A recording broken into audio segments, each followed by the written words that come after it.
La cultura de la cancelación es algo que está en boca de todos estos días. Y no es para menos.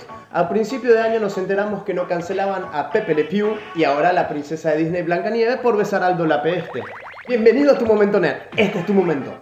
Querido internet, en alguna parte de este video daré mi opinión personal. Repito, es mi opinión personal. No hace falta que estés de acuerdo con ella. Si lo estás, bienvenido sea. Y si no, abajo está la caja de comentarios donde podemos hablar tranquilamente. ¡Au!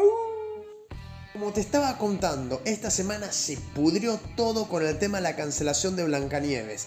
Explotó internet, salió en todas las noticias, en la radio, hasta mi abuelita que no sabe qué es un televisor me hablaba de Blancanieves. Y si vos no sabes de lo que te estoy hablando, si no viste ninguno de estos memes y estás viviendo debajo de una piedra, te comento brevemente. El problema surge con la escena final en la película de Disney, donde el príncipe le da un beso a Blancanieves que está prácticamente muerta. Ahí radica el problema.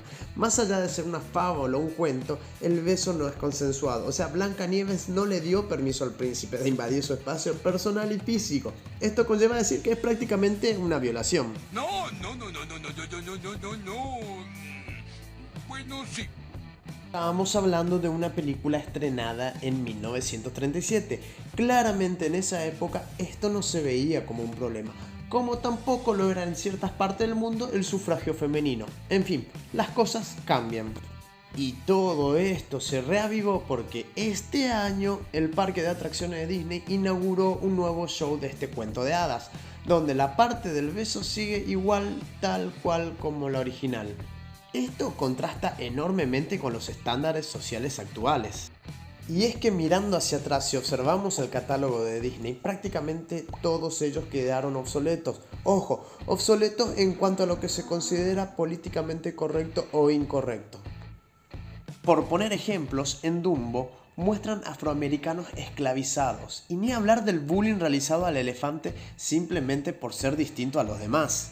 Peter Pan directamente se metieron con los nativos americanos, retractándolos de una manera que culturalmente era súper inapropiado.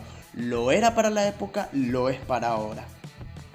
Cenicienta representa el estereotipo del hombre macho alfa, que sin importar lo que todo el mundo piense, se tiene que hacer lo que él diga. Macho, estuviste bailando toda la noche con ella y no te vas a dar cuenta por su cara quién es. Tenés que hacerla probar a todos un zapato. Y la lista continúa y continúa. Y es ahí entonces que nos damos cuenta que las historias con las que crecieron nuestros padres y crecimos la gran mayoría de nosotros, hoy en día resultan políticamente incorrectas. Ya lo eran en su momento y ahora se reafirman mucho más. Pero, ¿es la censura el camino correcto? Hay una frase que dice: aquel que no conoce su historia está condenado a repetirlo. Y es que los medios audiovisuales son un medio de contar historias. Con ellas se puede llegar a hacer un análisis de la sociedad, tal y como lo fue en ese momento. Censurarlo es obviar esa parte oscura de la historia, es hacer de cuenta como que nunca pasó. Entonces, ¿lo dejamos todo como era antes? Sí y no, claramente se deben tomar medidas sobre el tema. En este caso, la plataforma de streaming de Disney ya te pone sobre aviso.